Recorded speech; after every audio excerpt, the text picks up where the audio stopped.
Semangat pagi anak-anak ibu yang hebat. Semoga kita sehat selalu dalam lindungan Tuhan Yang Maha Kuasa. Bertemu lagi dengan saya Miss Regar, guru SMP Negeri 11 Bintang. Minggu yang lalu kita sudah belajar mengenai materi kalor dan perpindahannya.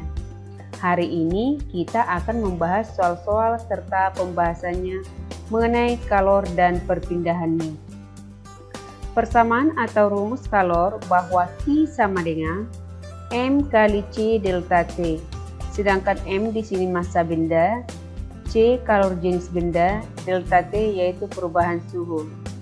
Minggu yang lalu juga sudah Ibu jelaskan mengenai kalor jenis benda itu berbeda-beda tergantung jenis bendanya. Sebagai contoh, tentukan banyaknya kalor yang diperlukan untuk memanaskan 500 gram es yang bersuhu negatif 12 derajat Celcius menjadi negatif 2 derajat Celcius. Nyatakan dalam satuan joule jika diketahui kalor jenis es 0,5 kalori per gram derajat Celcius. Jawab, masanya tadi 500 gram, kalor jenisnya 0,5 kalori per gram derajat Celcius. Kebetulan ini gram, jadi habis nanti, jadi tidak perlu kita tukar menjadi kilogram, jadi ini tetap gram. Delta T nya yaitu negatif 2 sampai negatif 12 sampai negatif 2 tadi, berarti T2 nya negatif 2 dan T1 nya negatif 12 sehingga perubahannya menjadi 10 derajat Celcius. Yang berikutnya bahwa Q adalah MC delta T, masanya 500, kalor jenisnya 0,5, perubahan suhunya 10, sehingga didapat hasil perkaliannya yaitu 2500 kalori. Yang berikutnya bisa juga kita tukar ke dalam joule, karena tadi di soal kita nyatakan dalam joule bahwa 1 kalori itu 4,2 joule.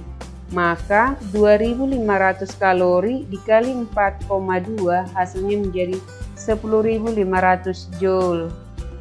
Atau bisa juga ini nanti kita tukar ke dalam kilojoule. Arti kilo itu 1000, berarti menjadi 10,5 joule. Tapi kebetulan di dalam soal ini dalam satuan joule, maka hasilnya menjadi 10.500 joule. Jelas ya anak ibu semua? Yang berikutnya, contoh yang kedua, 2 kg air dari suhu 24 derajat Celcius dipanaskan menjadi 90 derajat Celcius. Kalor jenisnya yaitu 4200 joule per kilogram derajat Celcius. Maka kalor yang diterima air adalah, ini ada opsinya A, B, C, D. Pembahasan, masanya tadi 2 kilo, suhu awal atau T1-nya 24 derajat Celcius, T2-nya 90 derajat Celcius, dan kalor jenisnya 4200 joule per kilogram derajat Celcius.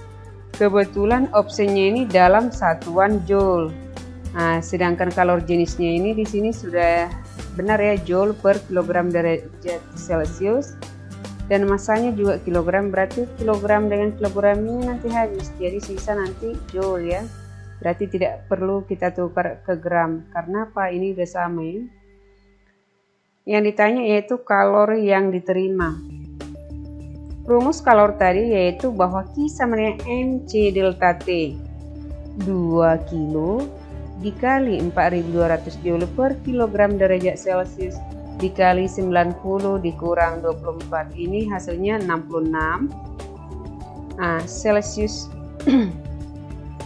Celsius yang di sini di joule per kilogram derajat Celcius dibagi dengan 66 derajat Celcius ini, Celsius dengan Celsius habis, kilogram yang ini dengan ini habis, sehingga hasilnya nanti menjadi joule. Jadi hasilnya semuanya menjadi 2 kali 66 132 dikali 4200, hasilnya menjadi 554.400 joule. Jadi jawabannya adalah C. Misalkan disuruh kita menukar ke dalam kilojoule, berarti yang 554.400 ini kita bagi 1000 menjadi 554,4 joule. Tapi kita sesuaikan dengan soal, ini dalam satu joule, berarti 554.400 Joule. Oke, yang berikutnya, air sebanyak 0,2 kg bersuhu 25 derajat Celcius dipanaskan dengan kalor 42.000 Joule. Bila kalor jenis air 4.200 Joule per kilogram derajat Celcius, maka besar suhu akhir adalah apakah A, B, C, atau D? Nah, ini pertanyaannya adalah suhu akhir, beda dengan yang pertama, kedua tadi. Massa airnya tadi 0,2 kilo, kalornya atau Q-nya 42.000 Joule, kalor jenis air 4.200, T1-nya 25, yang ditanya adalah T2. Nah, kepersamaan umumnya bahwa Q tadi MC delta T atau MC, delta T ini adalah T2 kurang T1. Sehingga suhu akhir benda tersebut adalah, kita masukkan ke rumus ini. Q sama dengan MC T2 kurang T1. Bahwa Q-nya sama dengan 42.000. Sama dengan 0,2 dikali 4.200 kali T2 kurang 25. Nah, ini perkalian ke dalam ini 0,2 dikali 4.200, hasilnya 840 kali T2 kurang 25. Terus perkalian ke dalam 840 kali T2 yaitu 840 T2 dikurang 840 dikali 25 yaitu 21.000. Kebetulan ini nilainya min, pindah ke kanan menjadi tambah. Jadi 42.000 ditambah 21.000 sama dengan 840 T2. Sehingga T2 sama dengan 63.000 dibagi 840. Jadi suhu akhirnya adalah 75 derajat Celcius. Jadi yang benar yaitu C. Semoga paham ya anak ibu. Contoh yang berikutnya lagi, Fandi memanaskan 500 gram logam dari suhu 200 hingga 600 derajat Celcius. Ternyata diperlukan kalor 92.000 Joule. Jenis logam dan kalor jenisnya yang benar adalah, nanti setelah kita cari baru kita pilih jenis logam apa yang sesuai dengan soal di atas. Pembahasan bahwa Q sama dengan MC delta T. Q-nya tadi atau kalornya 92.000 sama dengan 500 dibagi 1000. Ini maksudnya 500 dibagi 1000 yaitu gram kita tukar ke dalam kilo. Hasilnya menjadi 0,5 dikali C kali 400. 400 ini perubahan suhu. C-nya tadi belum ada ya kalor jenisnya. Jadi 0,5 kali 400 yaitu 200. 200 C. Ini maksudnya bukan derajat Celcius ya, tapi C ini kalor jenis. Sehingga C sama dengan 92.000 dibagi 200. Hasilnya 460 Joule per kilogram derajat Celcius. Kita lihat tabel yang di atas, berarti yang kalor jenisnya 460 Joule per kilogram derajat Celcius adalah besi. Selanjutnya, coba perhatikan gambar ini. Seperti ini sering keluar di soal ujian nasional. Nanti untuk kelas 9. Es bermassa 500 gram dipanaskan dari suhu negatif 5 sampai menguap. Menguap itu yaitu sampai 100 derajat Celcius. Jika kalor jenis es 2100 Joule per kilogram derajat Celcius, ini tetapannya. Dan kalor lebur es yaitu 336.000 Joule per kilogram. Kalor jenis air yaitu 4.200 Joule per kilogram derajat Celcius. Dan kalor uap 2.260.000 Joule per kilogram. Tentukanlah jumlah kalori yang dibutuhkan untuk mencairkan es sampai menguap. Berarti dari suhu negatif 5 sampai suhunya tetap 100. Oke, ini diketahui ya. Jadi nanti ada 4 proses ini, yaitu proses AB, yaitu suhunya dari negatif 5 sampai 0. Proses BC, yaitu suhunya tetap 0, tidak ada perubahan. Dan proses CE, bisa aja sih dari C ke D, tapi kebetulan soal ini yaitu mulai dari C sampai E. Berarti ini proses mencair. Dari E sampai F ini sudah terjadi penguapan karena suhunya tetap 100. Nah, ini grafik tadi. Kita cari kalor pada AB. Pada saat AB bendanya masih S. Jadi yang kita gunakan adalah kalor jenis S. Perubahan suhunya yaitu dari negatif 5 menjadi 0. Berarti perubahannya adalah 5. Ini ya. Jadi 0,5 kali 2100 kali 5 sama dengan 5250 Joule. Yang berikutnya kalor pada BC. Di sini suhunya tetap. Makanya kita menggunakan lebur S. Sudah melebur tapi masih S. Jadi 0,5 dikali kalor leburnya, hasilnya 168.000 Joule. Yang ketiga, kalor dari C sampai E. Ini sudah terjadi pencairan atau mencair. Jadi air itu di atas 0 derajat atau 1 sampai di bawah 100 itu sudah mencair. Yang berikutnya, sehingga QCE sama dengan MC air delta T. Kita masukkan C airnya 4200, masanya 0,5. Perubahan suhunya dari 0 sampai 100 berarti 100 kurang 0. Sehingga dihasilkan 210.000 Joule. Yang berikutnya, kalor dari E sampai F.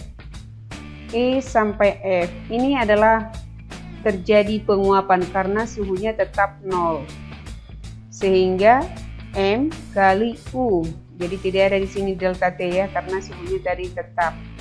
Dan di QBC juga tadi tidak ada perubahan suhu, makanya M kali lebur S.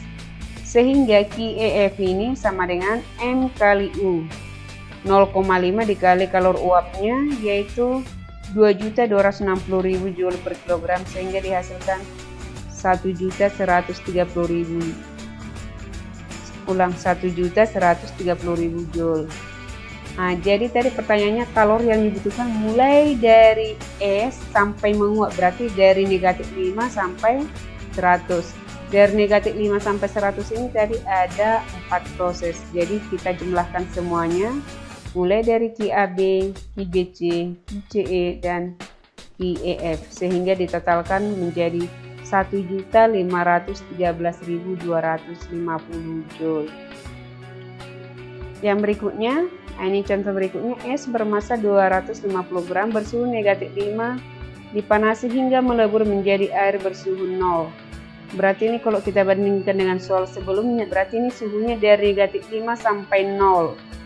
Berarti ini hanya 2 proses dari AB dan BC. Kalau kita ikuti tadi grafik yang sebelumnya. Kalor jenis S yaitu 0,5 kal per gram derajat Celcius dan kalor lebur S yaitu 80 kal per gram. Tentukan kalor yang dibutuhkan untuk proses tersebut. Anak ibu bisa nanti buat grafiknya ini. Nah, ini diketahui proses 1 menaikkan suhu es kalor yang diperlukan. Nah, ini sama seperti yang tadi bahwa ini adalah N kali kalor jenis S kali perubahan suhu. Perubahan suhunya ini 5 dari mana? Yaitu negatif 5 sampai 0. Berarti 5 ya. Kalor jenisnya tadi 0,5 kali 250 yaitu 625 kalori. Sorry, bukan kalori tapi 625 kalori. Proses yang kedua yaitu meleburkan sebuah es, maka kalori yang diperlukan yaitu Q2 M kali lebur es. Lebur esnya tadi sudah diketahui yaitu 80 kal per gram, sehingga dihasilkan 20.000 kalori. Jadi jumlah kalori seluruhnya yaitu Q1 dan Q2 atau QAB dan QBC. Nah, jadi kita jumlahkan yaitu 625 tambah 20.000, sehingga dihasilkan Q totalnya yaitu 20.625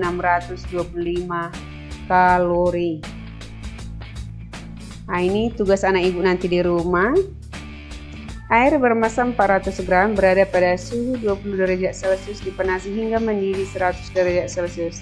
Jika kalori jenis air adalah 4210 per kilogram derajat Celcius, tentukan jumlah kalori yang diperlukan, nyatakan dalam joule. Nanti anak ibu bisa melihat contoh soal sebelumnya. Nomor 2 ini seperti soal nomor 2 terakhir tadi. Berarti nanti kita cari dulu kalor pada QAB, yang berikutnya kalor pada BC, yang berikutnya kalor pada CD, dan kalor pada DE. Setelah itu kita jumlahkan nanti Q total dari QAB, QBC, QCD, dan QDE. Tadi sudah Ibu jelaskan bagaimana mencari kalor pada AB, yaitu Q sama dengan MCS kali delta T, sedangkan di BC yaitu Q sama dengan massa kali lebur S. Sedangkan di CD yaitu, ini sudah proses pencairannya, berarti Q sama M kali C air delta T, dan Q pada DE yaitu M kali kalor uap. Baru nanti kita totalkan semua. Yang terakhir, ini ada peristiwa-peristiwa yang berkaitan dengan proses perpindahan kalor. Di sini ada 8 data. Dari data ini atau dari peristiwa-peristiwa ini, anak ibu semua kelompokkan berdasarkan perpindahan kalor, apakah secara konduksi, konveksi, atau radiasi. Contoh nomor 1 ini, besi yang dibakar salah satu ujungnya. Beberapa saat kemudian, ujung yang lain terasa panas. Apakah ini konduksi, konveksi, atau radiasi? Jadi nanti anak ibu tulis nomor 1, terus buat dalam kurung. Apakah konduksi atau konveksi atau radiasi, pilih salah satu. Paham ya anak ibu semua? Setelah menonton video ini, bagi anak ibu yang belum pernah subscribe, supaya di-subscribe ya. Sampai di sini pertemuan kita hari ini, dan semoga bermanfaat bagi kita semua. Bye-bye.